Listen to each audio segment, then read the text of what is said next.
Hey Gemini, it's Empress Rose here. Welcome to your reading. These are general readings, so we take what works and we leave what doesn't, as with everything in life. And if I don't catch your wavelength on this reading, check your other major placements, see if we can't meet up over there. And at the end of the reading, I will be posting pictures of the spread. All right, Gemini, so what are we looking at here? Some mixed results. Okay, I can take like one more. Nope. Okay. Oh, wow, I'd already got a lot. Oh, okay, Gemini. Taurus just got this one, too. Okay, so your week has a little bit of a mixed result here. We've got no rain today, so there's going to be some toggling between some happiness and some sadness. When you're happy, that sadness is, or whatever the difficulty, there might be some difficulties, sadness, depression, maybe just some difficulties right next to you, right butt up against your sunshine right here. So there will be moments though where it won't be bad, or it won't be, those difficulties will abate for a few moments and you'll be able to enjoy the sunshine, and the beauty of the day. You are being encouraged. This is sort of the be here now card. So when you do have, some good moments or things seem very positive, make sure you're being right in the present moment, because it's specifically talking about no rain today. So, okay, we get it. There's some difficulties surrounding you, all around you, but when you do have those moments, make sure you're in those moments of happiness and clarity. It's also good to be in those moments of difficulty and being fully present with that as well. But just make sure that those clouds aren't clouding up your good days too. And that whatever happiness, whatever measure of happiness you do have, you're able to fully engage with it and fully be present with that this week. We also have Elixir of Life. So this is my sensual card. This is my taking care of your body, feeling really good in your body, tempting happiness into your psyche through your body.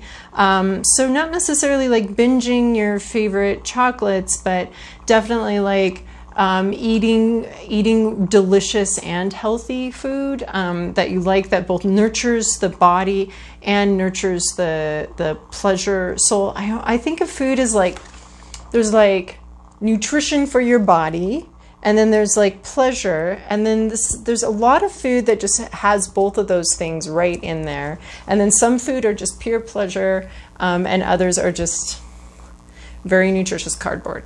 So, so find that place where those two things meet, where you're both like taking pleasure in the tastes and flavors of things and the smells and aromas, while also knowing that you're feeling healthy and you're feeling good. So this can be a lot of different things: stretching, exercise, any exercise that actually feels good to you, walking, some yoga. Not necessarily if you're not real like a real yogi here, you can just do some stretching, something that feels good. So do something for yourself that feels very good to your body, and really give gratitude for your body.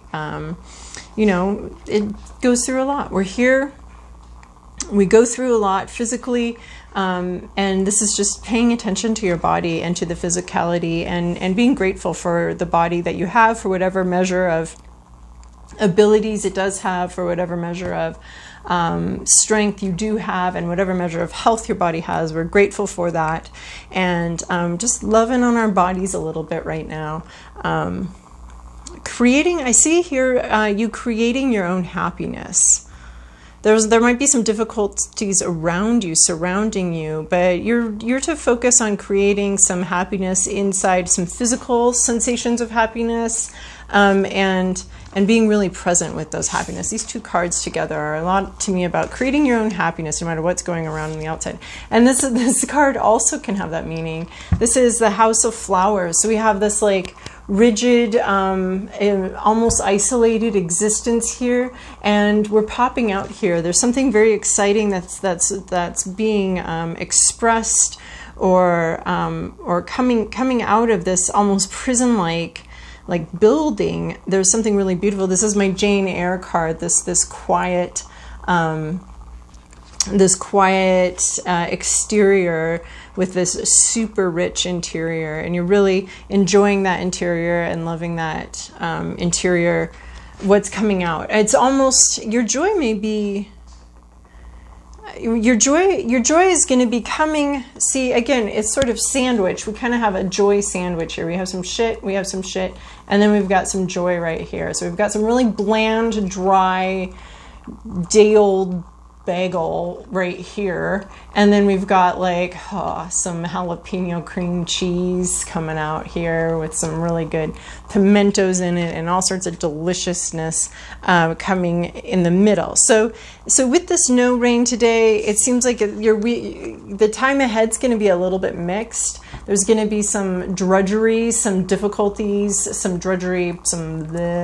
parts of life, and then but when you do get these flowers popping out, when you do get that sunshine popping out, you're really enjoying it, you're really reveling in that, because the rest might be a little not so fun. Here we have Under My Umbrella. This is about protection. This is about you protecting something, you protecting an idea, maybe protecting these flowers from being destroyed. I think you might be protecting your happiness, safeguarding your happiness, and some sort of idea that brings you a lot of joy and a lot of pleasure, and just having that umbrella, you're protecting it almost at your own expense. So this might be about like you having protected something, maybe an idea, maybe a plan, almost at your own expense. You're out here. And so I see here that this is a little bit of this elixir of life, is bringing some protection, bringing some safety and comfort to the parts of yourself that have been left out here as you've protected these other things, maybe other people, maybe other ideas, but bringing some, getting yourself into a nice hot bath, some hot springs maybe, just taking care, because this has been left out, a little exposed to the elements, and it needs to be taken care of. You need to be safeguarding your happiness, protecting something that makes you very happy, safeguarding that, and then also taking care of yourself, making sure you're taking care of yourself this week. All right, Gemini. Here is your past, your present, your inner landscape, what's at issue, your environment, your to-do list, and your possible outcome. Okay, in your recent past, you and the rest of us have the world, but there's been some sort of big change in your life, exterior, obvious, not necessarily an internal change, but a big external change has happened in your life. The seasons have changed. You've entered a new season of your life. There's been lot's happened. She's sort of rotating the garland around, and this reminds me of a church I used to go to, where at the change of the seasons, every solstice and what's the other one? Equinox. Every solstice and equinox, we'd have a little ceremony where we'd change some quilt at the front to honor the new season. So that's a little bit what she's doing. There she is, changing the garland, changing the quilt at the front of the church, honoring the new season of your life. So in your current situation, you have this Devil card. Yeah. You have this Devil card. Difficulty, addiction, obsession, ego, whatever separates us from our path, from the things that we love, whatever separates that. A very determined, egotistical,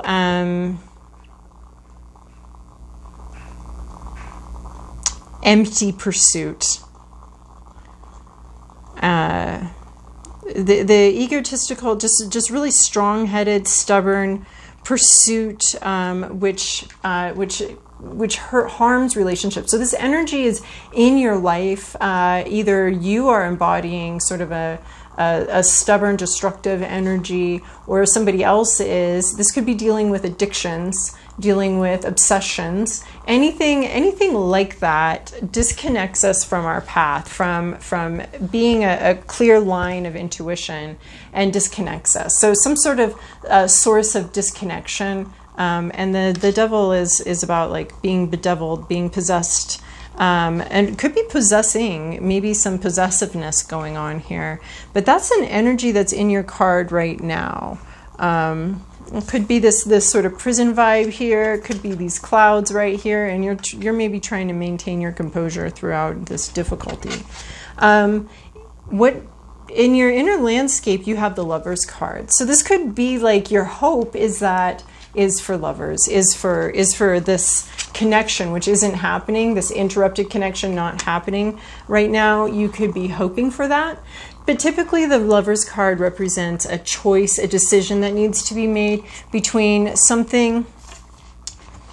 The Lovers card talks about, it's my Romeo and Juliet card, which was not, that story is about teenagers dating people their parents said they couldn't date. Now they fell in love, and probably given a couple months that probably would have fizzled out if it hadn't been made such a big deal.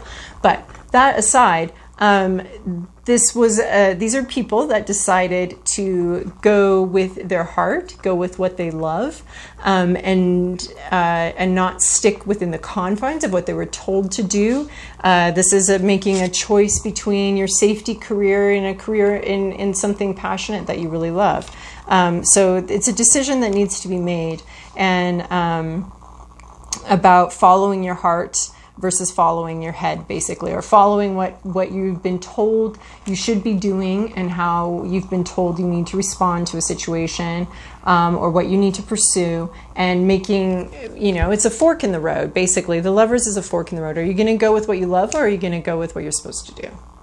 And that's really weighing on you. And I see that in this card too. Here's this sort of prison-like, grid-like existence. This is what you're supposed to do. This is the path that makes sense to everybody, that you can explain to everybody what you're doing and what the plan is. And there's a spreadsheet involved and all of that. But then this is the other path. Like, this is the rich, generous overflow of life and love and beauty. This is the artist path here.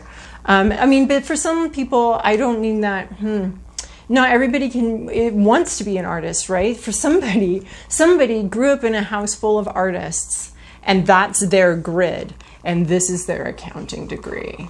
It really excites them.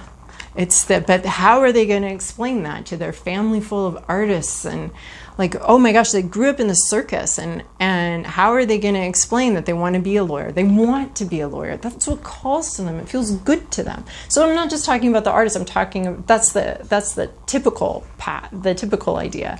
But maybe somebody really wants to be a garbage man so bad that everybody is telling them that they should go into nursing, but their heart's like, garbage. So that's this path. This is that fork in the road. And what's going on here? Not a lot of movement. Yep, we've got the devil like hanging up. Something's hung up here on this obsessive, stubborn devil energy. And what we're wanting, what you were probably wanting, was these two things to work together and make a lot of forward progress and run off into the future of wish fulfillment and fast movement. But that's not happening. We are not moving at all. And if we are, it's very disorganized. It's like these two things aren't working together. They're sort of like two arguing oxen yoked together, and one of them wants to go this way, and one of them wants to go this way, and they're not working together. They're not going anywhere. They're probably tearing apart the yoke and all of that. Like, they're just not moving together. Two things that are supposed to, that if they got into sync, they could go fast, they could go far, but they're not working together. They're not moving together. They're not moving. Nothing's moving because there's no cooperation here. There's a lack of wish fulfillment. There's some very stubborn, obsessive energy here. Here you have, in your environment, you have the Moon card. So this is a funny card to have in your environment because it's a card about subconscious issues at hand. That you can't see and that you're having a lot of difficulty understanding and seeing. But that's in your environment. There's something in your environment that you cannot see. There's something here that's hidden from you. You can't see it. No matter how hard you try, I don't even think, yeah. I don't know why that the tarot gives that message every so often, and I'm not really sure why. Like, okay, well, what's your job here? Isn't your job to show me the things that I cannot see? And it's just like, hey, there's stuff that's really affecting the situation that you're not aware of. Thank you. Okay, thanks, tarot. We'll go over to I Ching, I guess. Maybe the I Ching can tell me what's here that I can't see, right? So that's sort of, I'm sorry, I don't mean to be rude to you, tarot, but it is just kind of, this moon card in this position is a little bit of just like a teaser here. Like there's something here you can't see and it's affecting the situation. Could be some baseline motives going on, some real low-level motives of just like survival at any cost. You know, the little alligator brain, your little more primitive brain back there, that's just all about survival, subconscious. So subconscious issues are at play here, or just something you can't see. There's a lot below the surface. There's a lot in the darkness here. And she's just hanging out, sitting on top of it, because I don't think there's a lot to be done. I think it's just, there is stuff in the situation you can't see. Tarot is not feeling up to telling you. So, I mean, maybe there's other clues in these other cards too. So. And then we have your to-do list is also the other you can't see right now card. I mean, could we get the Hermit here? Could we get the Hermit card, which is just at least like see a few feet in front of you? But no, we don't have that. We have this other card. We have the High Priestess card. So you can't see, and maybe you're aware that you can't see me. There's something in your environment that you're just not, you don't know, and maybe you're aware that you don't know, or maybe you don't know, and this is your introduction, like, hey, there's something in your environment you don't know about and you're not seeing very clearly or at all. And so then we have the other card that's pretty much, these energies are so similar, but this one is more spiritual, more trusting in the intuition. This one is, you know, wishing they could see, but a little bit more difficulty. So this is the energy you're being called into. This is this High Priestess energy. And I don't usually do numbers, but there is like, there was just a 1717 that came by here that I paid attention to like I never do. So here's the High Priestess card. This is in number 2. The book is closed because all the knowledge is internal. This is super duper duper trusting your intuition on something. And I think that that's really interesting because intuition versus impulsiveness. How can you tell? Intuition versus wishful thinking or fears. Intuition versus anxiety. So intuition usually has a calmness to it. And you usually don't even know that you know something. It's not like, oh, my intuition is telling me. It's just with my intuition, I usually, like with this, I've usually said it and then I hear what I say. And then I'm like, oh, okay, that was my intuition speaking because my brain just said something. And I mean, that's a little bit of how it works, but it's that knowing without knowing. You know, this book is closed. She didn't read about this in the newspaper. She didn't read it. You're gonna be able to figure out a little bit of what's going on in your environment, but you're not going to figure it out by being, you know, it's not going to be on social media. It's not going to be in a book. It's not going to be in the newspaper, although those are all good things to be reading. But this is getting in touch with your intuition, and that's how you find something out. Maybe that's how you figure out which path to go on. Of course, though, if you're using your intuition, I know exactly which path you're going on. And if you're using a spreadsheet, if this book was open, then I know what path you'd be going on. But so this is getting into that highly intuitive space. And honestly, you don't have to announce anything. This is a very secretive, quiet energy. So maybe you need to be secretive and quiet as you start to unravel something, start to figure something out, maybe start to figure out how to deal with this addiction, devil energy, that kind of thing. This is you being quiet, keeping your own counsel, and trusting your intuition, getting very in touch with your intuition. And maybe we're going to do that through some meditation or something like that. But you need to get in touch with your intuition because there's something going on in your environment that's not obvious. It's unseeable. You can't see it, but I believe you'll know it somehow. And then where you're going with this, your possible outcome is then there's going to be a lot of communication. Once you figure out what's going on, there's going to be a lot to say, a lot of text messaging, a lot of communication, possibly urgent communication, because you might be understanding something, seeing something a little more clearly. I mean, this energy, this is like these things not working together, these things don't match, these things don't go together, and this is oil and water, and we're not going to go very far. Here, this is a blocked energy, stopped energy, but this is a lot of communication, possibly about this energy, possibly about unraveling what's going on here in your environment. This is a lot of communication and strong, fast-moving energy about ideas and concepts. And so maybe this is why you really do, you know, with this thing going on here, this is why we have these cards of like focusing on something good, focusing on the blooms and really taking care of yourself, because there's a lot of difficult energies here going on. Hard decisions to make, things not moving, not working in sync, not being able to see very clearly. And there's just been some big changes, some addictive energy. I mean, there's a lot of like tough energies here. So I think you're in this first part, you were really called to have some gentleness with yourself, really take it one day at a time, being here now every day, and really taking care of yourself as you navigate what looks like a little bit difficult. All right, Gemini, I hope that that was helpful for you. Thank you so much for your likes, comments, and subscribes, and I hope you have a great week.